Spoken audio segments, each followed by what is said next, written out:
Салям алейкум! В эфире Джанлы Студио, и сегодня у нас в гостях человек, знающий все о ритмах, изысканный ценитель восточной музыки Милад Кубайзаде со своими учениками и друзьями.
Итак, дорогие друзья, хочу вас ближе познакомить с гостями сегодняшней программы.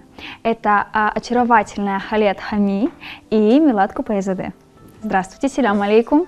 Алейкум Как ассалам. ваше настроение? Спасибо, что пригласили. Милат, ваши инструменты относятся к самым древним инструментам. Расскажите, пожалуйста, об истории их возникновения. Ну, инструмент именно дав или рамочные, лучше сказать, инструменты или рамочные барабаны считаются самые древнейшие и самые старые инструменты истории человечества. 2500-3000 лет назад первые картинки нашлись от Шумеры. И так и продолжалось, но, конечно, уже в настоящее время в разных странах эти барабаны играют, особенно дав, и каждая страна по-своему как-то его приоформила, все это как-то по-другому делает. Но в Иране можно считать, что это самый древнейший инструмент и иранский практически. Покажите нам, пожалуйста, возможности вашего инструмента. Пожалуйста.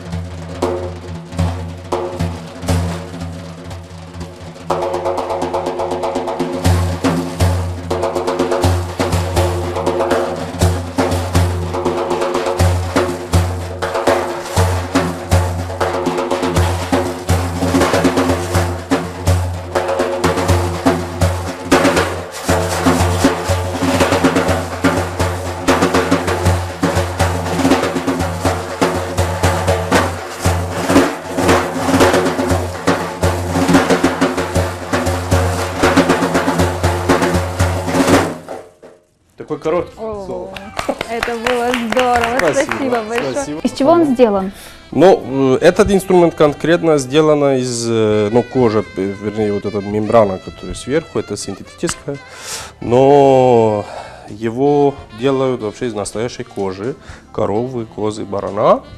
Вот. И есть еще рамочка деревянная. И чем еще отличает именно этого инструмента от остальных, это присутствие кольца. То есть, на остальных рамочных барабанах тоже есть кольца, но их меньше или по размеру больше. А в дафе именно их так много, и они Они очень настолько влияют. уникальны, что вы заказываете их в Иране? Поскольку этот инструмент достаточно развит именно в нашей стране, и техника, которая там, то мастера, которые его делают, тоже, получается, лучше всех его делают. Есть турецкие варианты, есть даже египетские, но это не такие. Давайте поговорим о вашей школе. Пожалуйста. Как она называется? Расскажите нам, сколько в ней учеников и как давно вы уже существуете?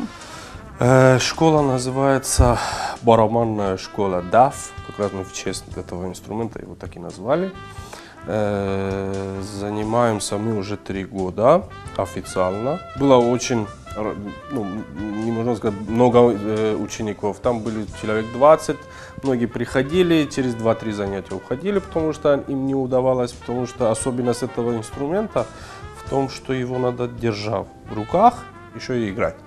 Притом попробуй, чтобы он не упал, чтобы лишнего звука не было и все такое.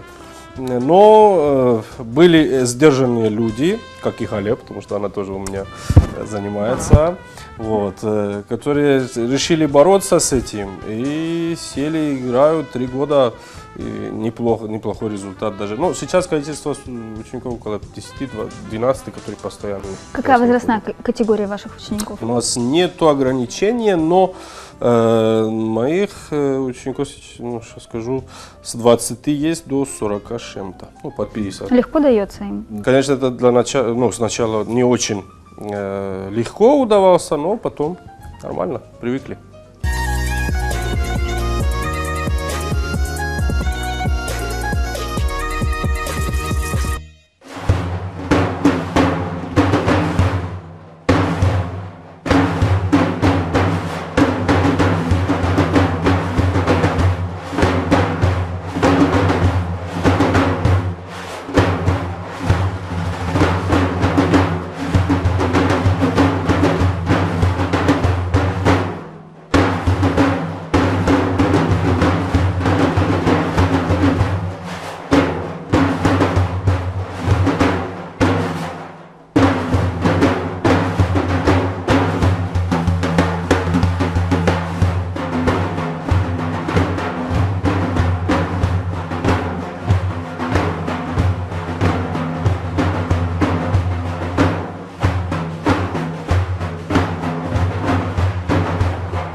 Чем ваша музыка привлекает украинского зрителя? Но иранская музыка считается не только украинцев, для всего мира, это сложная музыка, тяжелая музыка, потому что некоторые называют духовная музыка. И я думаю, что нравится. Не всем понятно, но есть свои слушатели. Как давно вы в ансамбле Авайдел? Авайдел считается достаточно молодой ансамбль. Почти год, но года нет еще. 5-6 выступлений у нас было. А теперь хотим именно профессионально снять зал и большой концерт. Я Вместе вам с желаю танцами. удачи. Конечно. Возможно ли заработать вот таким образом, или все-таки вы как-то себя Я обеспечиваете отвечаю, а потом не творческим расскажу. путем?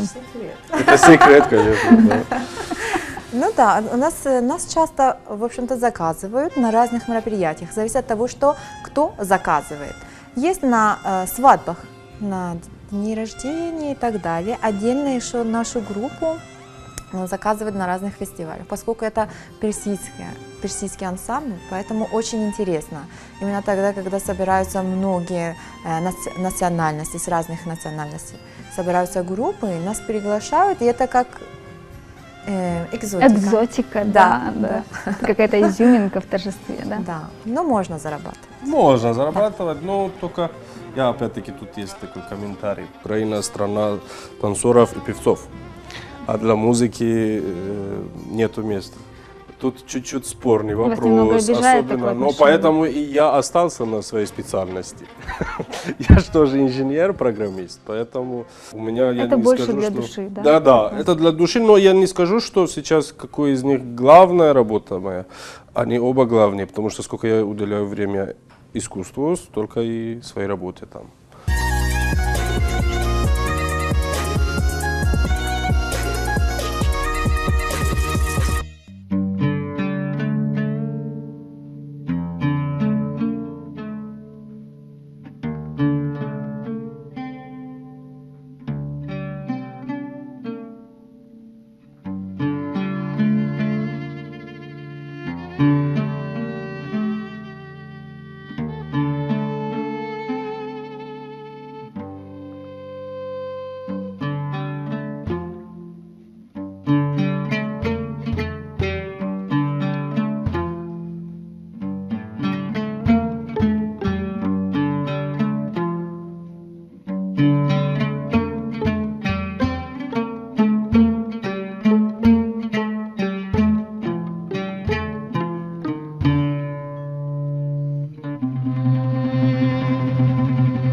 Вы жили в Тегеране, вы приехали оттуда, и что послужило причиной вашего переезда? Ну, моя первая причина была учебой. То есть я приехал сюда учиться, а так получилось, что влюбился именно в эту страну, остался и сейчас продолжаю свою деятельность тут именно. Ахали, у меня к вам вопрос.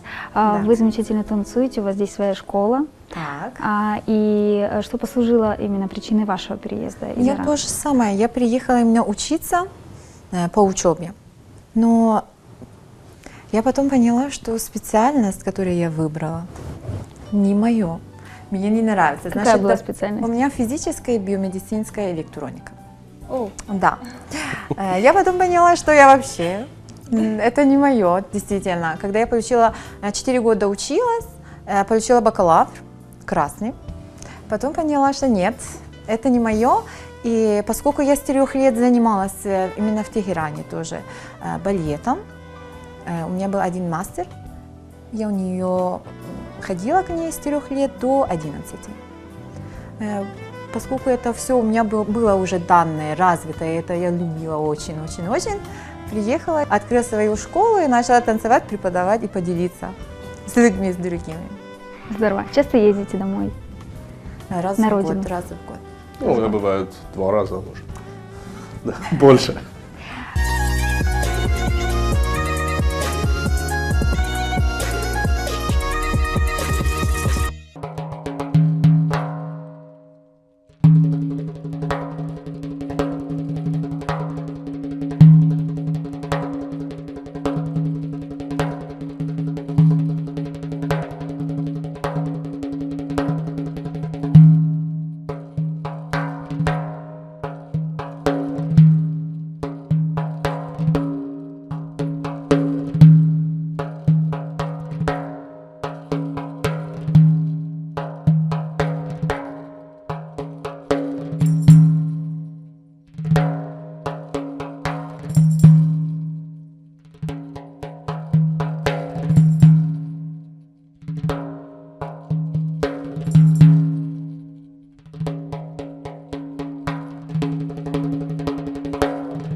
Какие возможности у женщины реализовать себя сейчас в Иране?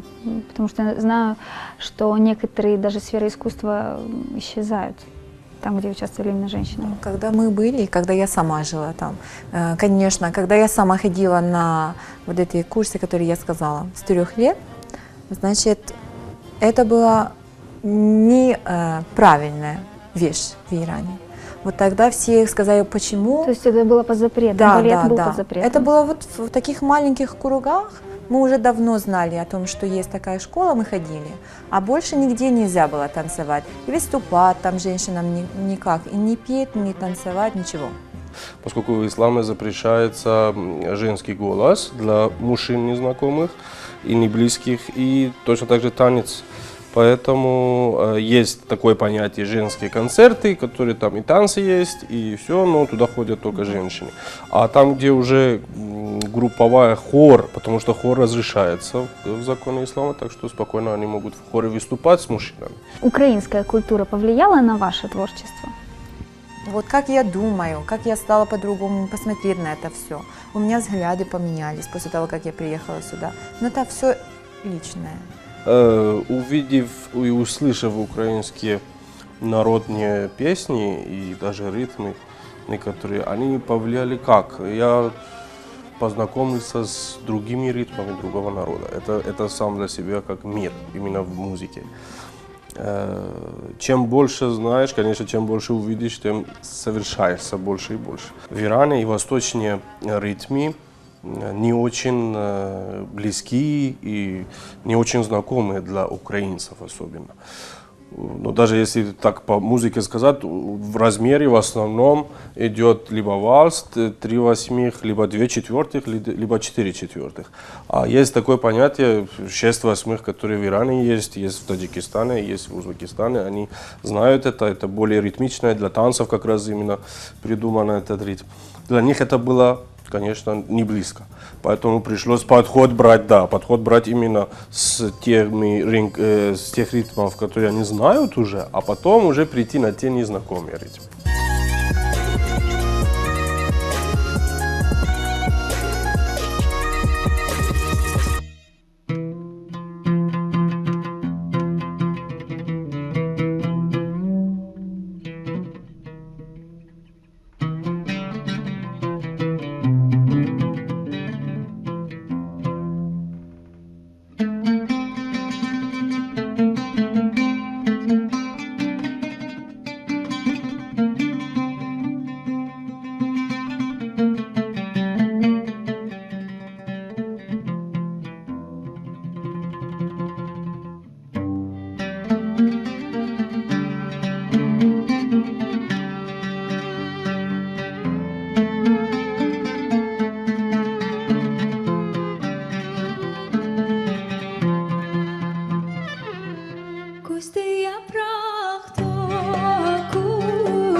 Kuşlar yuvaya varlar, cemilir saçağında aman aman. Kuşlar yuvaya varlar, cemilir saçağında aman aman. Alacağım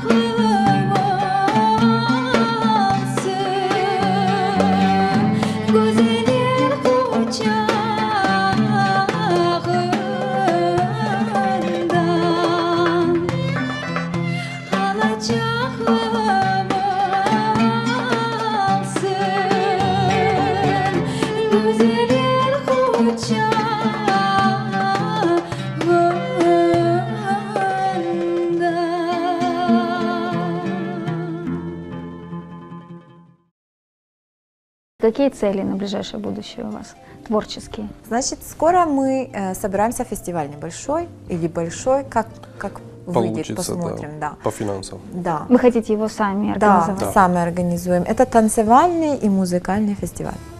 Да, впервые вместе с конкурсом. И танцевальный конкурс там будет, и по Барабан. музыке тоже. Я бы хотел создать именно такую группу, даже я бы сказал самую большую барабанную группу в Украине, а потом еще к этому добавить, понятно, танцы. И это будет уже, думаю, круто. Без голоса пока что, без вокала имеется в виду. А там дальше посмотрим.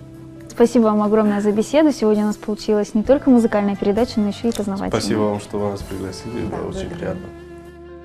А с вами была Jungle Studio. До новых встреч. Слушайте хорошую музыку.